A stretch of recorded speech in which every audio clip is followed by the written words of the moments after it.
Assalamualaikum warahmatullahi wabarakatuh. Kembali bersama saya Ivan Kadafi di The Mahir Show. Seperti biasa, The Mahir Show selalu menghadirkan informasi yang edukatif dan inspiratif. Inilah dia The Mahir Show untuk Anda.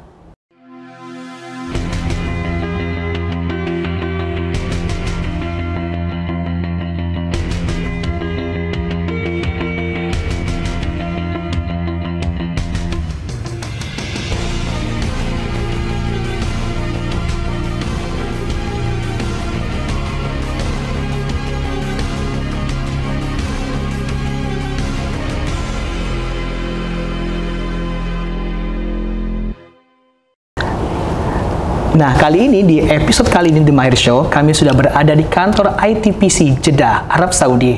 Dan di tengah-tengah kami sudah ada Bapak Muhammad Rifai Abbas. Luar biasa sekali Pak ya. Ini selaku Bapak Kepala ITPC Jeddah, Arab Saudi. Nah, Salman, kira-kira kamu tahu nggak nih ITPC apa? Salman kurang tahu sih. Emang apa ITPC, Pak? Nah, kita langsung aja tanya kepada Bapak nih, Pak Muhammad Rifai Abbas nih, kira-kira Pak. Nah, langsung saja Pak, kira-kira apa sih Pak ITPC itu? ITPC itu kepanjangannya Indonesian Trade Promotion Center. Atau kalau bahasa Indonesianya Pusat Promosi Perdagangan Indonesia. Wah, luar biasa. Kira-kira fungsinya apa sih Pak ITPC itu? Fungsinya, jadi ITPC ini kan dia dibentuk dalam rangka mempromosikan produk-produk Indonesia di luar negeri. Nah, jadi saat ini ada kurang lebih 9 ITPC atau Indonesian Trade Promotion Center di berbagai negara di dunia. Wow. Dengan ada juga atasi perdagangan. Nah, atasi perdagangan itu juga ada kurang lebih di 25 negara di seluruh dunia. Jadi total kita perwakilan perdagangan Indonesia ada 45-46 perwakilan perdagangan di seluruh dunia. Nah, tugasnya apa? Tugasnya adalah pertama, selain kita melakukan promosi produk-produk Indonesia, kita juga melakukan diplomasi. Diplomasi agar produk-produk Indonesia ini bisa masuk tanpa ada tarif yang membebani. Oh gitu. Wah, ini luar jadi biasa kalau nih. tarifnya tidak membebani, artinya produk itu masuk, dia mendapatkan perlakuan khusus. Jadi biasanya kan kalau tarif masuk itu ada kendala tarif masuk. Iya. Ya kan, kita melakukan diplomasi. Itu biasanya tugasnya atasi perdagangan. Nah, ada juga namanya non tarif barrier, artinya hambatan di luar tarif, ya kan.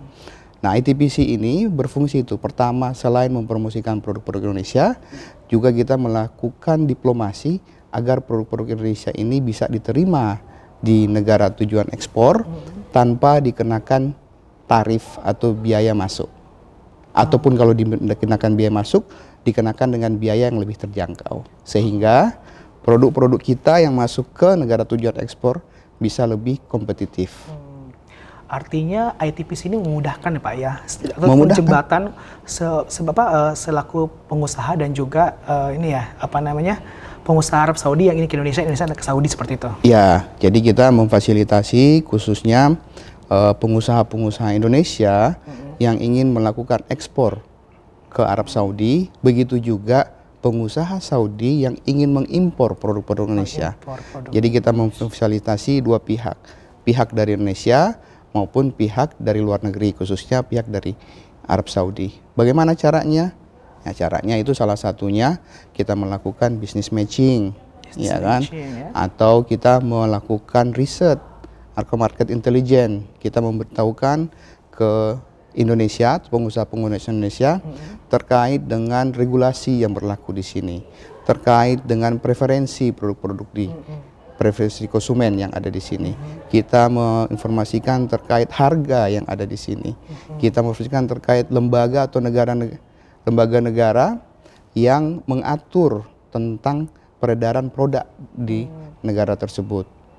Artinya tempat inilah pusat informasi gitu. Pusat informasi, pusat promosi yang terkait dengan produk Indonesia atau promosi produk Indonesia ke Arab Saudi. Baik Pak, pertanyaan berikutnya, sebagai seorang pengusaha Indonesia, bagaimana caranya kita bisa berbisnis atau mengekspor produk kita ke Arab Saudi? Nah, untuk pengusaha-pengusaha Indonesia yang ingin mengekspor ke Arab Saudi, ya kan? Pertama itu kita harus mengenali dulu produk kita, ya. Kenali produknya, preferensinya bagaimana produknya, HS code-nya. Nah, kalau ini teman-teman yang akan ekspor, dia harus tahu HS code-nya. HS code itu harmonized system. Jadi harmonized system itu biasanya itu akan terkait dengan regulasi yang diatur di negara tujuan ekspor. Dia ada tarifnya tidak, gitu. Atau dia pun kalau masuk dia harus melampirkan sertifikasi atau dokumen-dokumen tertentu. Misalnya akan mengirimkan kopi ke Arab Saudi, ya kan? Kita harus tahu apakah kopi dibolehkan untuk masuk terkait dengan lartas, larangan terbatas. Ada produk-produk yang diatur, ada produk-produk yang tidak diatur. Nah, kopi ini bagaimana untuk masuk ke Arab Saudi? Boleh apa tidak? Boleh, tapi ada dokumen misalnya fitosanitari untuk green bean-nya. Jadi itu dalam hal perdagangan ini diatur sangat detail sekali, Pak. Pak Ivan. Nah, ini harus diketahui oleh pihak pengusaha Indonesia. Dia juga harus mengetahui terkait dengan aturan atau regulasi yang ada di Indonesia. Bagaimana untuk mengekspor ini keluar? Dia harus tahu tentang bagaimana mengurusi CEO-nya. CEO itu Certificate of Origin atau surat keterangan asal, SKA namanya. SKA ini kayaknya kayak paspor bagi barang. Kalau manusia ada paspor ya, kita ke negara lain. Nah, SKA ini jadi paspor untuk barang yang akan diekspor. Oh, begitu. Benar-benar istilahnya pengusaha Indonesia yang masuk sini harus juga tahu, Pak. Harus tahu regulasi yang ada di Indonesia. Juga, atau di setiap negara yang ingin kita di sini ekspor. Juga dia harus tahu aturan di Indonesia. Harus tahu juga. Di sini juga dia tadi harus ada tahu. Matching ya, Pak ya. Iya. Seperti itu. Luar biasa.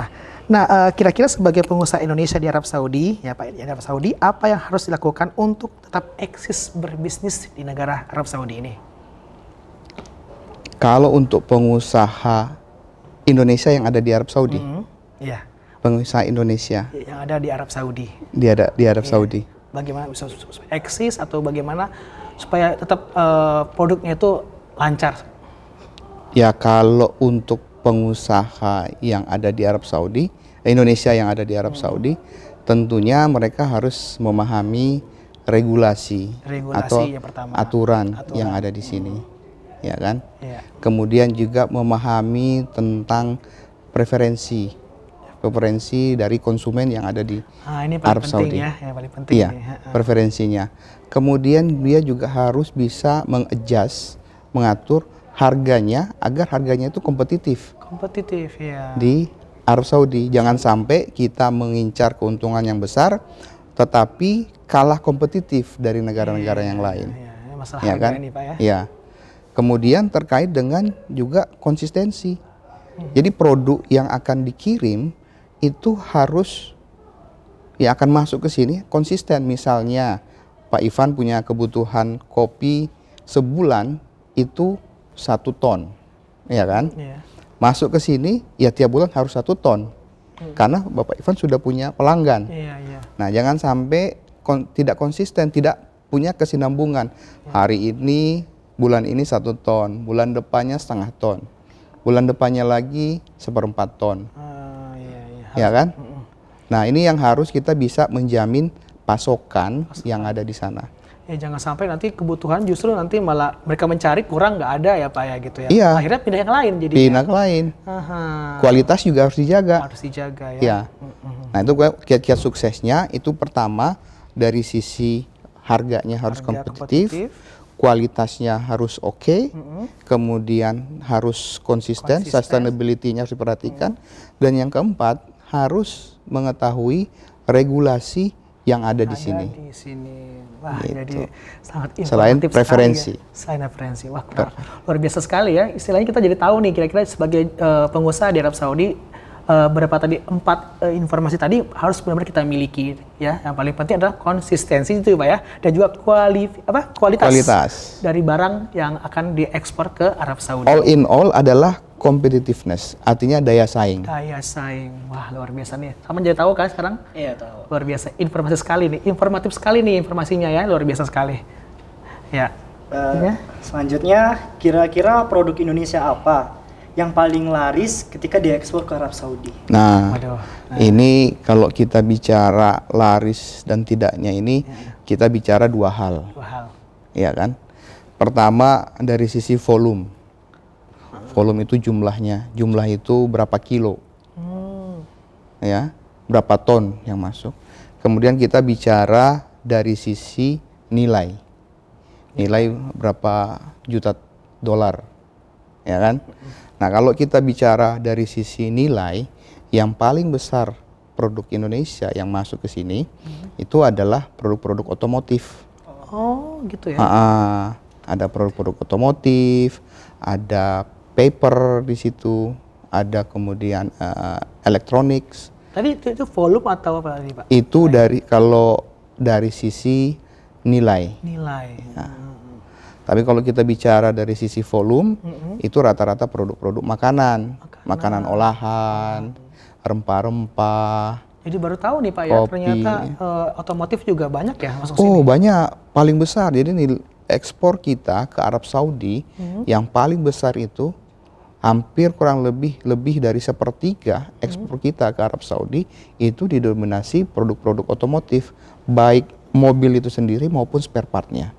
Oh, gitu. Jadi tahun 2021 misalnya terakhir itu sudah lebih dari 400 juta dolar.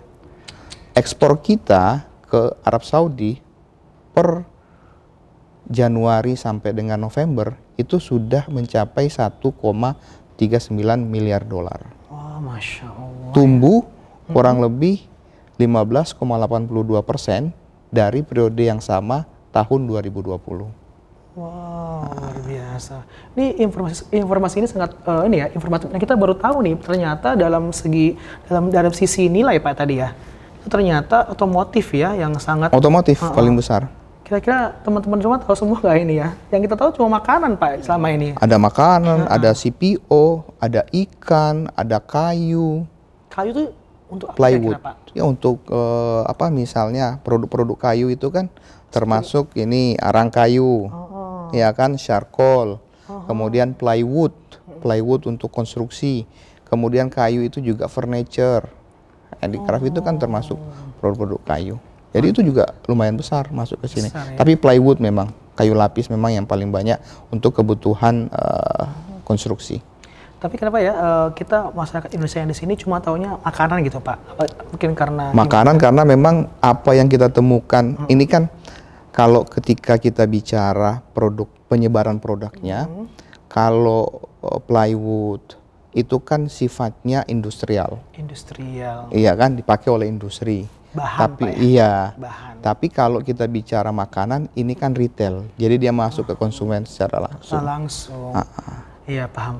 Jadi ternyata yang tadi otomotif dan juga tadi bahan seperti kayu itu dia tuh bisa digunakan pabriknya Pak ya. Jadi bahan ya diolah dulu kan, kemudian masuk ke market gitu Pak ya. Iya. Kalau makanan langsung langsung kan kita bisa temuin di bagala-bagala, supermarket. Kita bisa day to day-nya kita bisa lihat. Tapi kalau kayak kayu kan nggak di semua tempat jual. Oh gitu ya, betul. Iya. Makanya ini sangat, kita jadi terbuka nih wawasannya ya kira teman-teman di rumah nih. Nah yang terakhir nih Pak, kira-kira tips apa nih Pak yang bisa Bapak sampaikan kepada pengusaha gitu, ataupun anak-anak di Indonesia, anak di SIM TV ya, yang di SIM, kira-kira apa Pak? Ininya tipsnya biar bisa jadi pengusaha yang sukses deh gitu Pak. Pengusaha yang sukses ya? Iya. Pengusaha yang sukses ya? Iya, sukses. Agak susah juga ini Pak Ivan. Kalau bicara pengusaha yang sukses, kita bukan pengusaha soalnya. Iya. Ya mungkin versi Bapak lah. Tapi kalau bicara, mungkin kalau pengusaha saya nggak dalam kapasitas itu ya. Iya. Tapi kita bicara menjadi eksportir yang sukses. Eksportir yang sukses ya. Eksportir yang sukses. Jadi sebenarnya terkait dengan apa yang sampaikan tadi, untuk mencari menjadi eksportir yang sukses, sebenarnya kita harus benar-benar memahami tentang produk yang akan kita ekspor. Iya. Ya kan? Betul. Kita harus kenali dulu produknya. Spesifikasi kita bagaimana? Audiensnya bagaimana? Produk kita di dalam negeri bagaimana? Ya kan? Kemudian aturannya yang ada dalam negeri bagaimana? Iya. Nah, bagi saya, teman-teman yang ingin sukses untuk menjadi eksportir ke luar negeri, paling tidak kita mengetesnya itu di dalam negeri dulu sebelum kita ekspor. Begitu. Kalau memang produk teman-teman atau sudah memang benar dikenali, disukai, berarti sudah menjadi sebuah benchmarking, parameter bahwa produk itu juga bisa laku di luar negeri, ya kan? Tapi jangan tiba-tiba misalnya Pak Ivan mimpi, ya kan? Terus besoknya, oh saya mau ini, saya mau ekspor. Jadi ada tahap-tahapannya yang perlu diikutin, ya kan? Kemudian setelah itu tentunya harus melakukan riset. Iya, riset. Riset pasar itu penting. Iya. Siapa kompetitornya di luar? Preferensi yang tadi saya katakan bagaimana? Iya. Kualitasnya, competitiveness kita dari sisi harga dan kualitas dengan yang lain bagaimana? Iya. Ya kan? Sama regulasi yang ada di negara itu. Selebihnya kemudian apa? Setelah kita mengetahui itu, kita juga harus membuat apa yang namanya company profile ataupun produk katalog. Karena ketika kita ingin mengkomunikasikan produk kita, mempromosikan produk kita ke pengusaha atau importir, kita harus punya sesuatu yang menarik mereka. Apa itu? Yaitu company profile-nya. Termasuk juga dengan produk profilnya ataupun katalog produknya. Setelah itu bagaimana? Hubungi ITPC kita. Oh iya. Kita akan itu penting soalnya karena profil itu kan artinya nanti akan ditunjukkan kepada calon ya Pak di sini juga. Gitu. Akhirnya kalau cocok, akhirnya mungkin menghubungi ITPC langsung untuk langsung kontrak ataupun menengahi mewadahi antara pengusaha tadi Pak ya. Wah luar biasa nih. Sekarang Salman udah tahu kan apa itu ITPC dan juga fungsinya. Wah, sangat luar biasa Pak jumpa kita pada sore hari ini dan menarik sekali pembahasannya tentang ITPC dan ini pastinya akan menjadi informasi yang bagus sekali buat anak-anak semuanya yang ada di Arab Saudi dan juga pengusaha-pengusaha yang ada di Indonesia. Oke, ini untuk hari ini sampai di sini dulu. Jumpa kita pada episode The Mahir Show. Kita jumpa lagi di episode selanjutnya di The Mahir Show. Sampai jumpa. Assalamualaikum warahmatullahi wabarakatuh.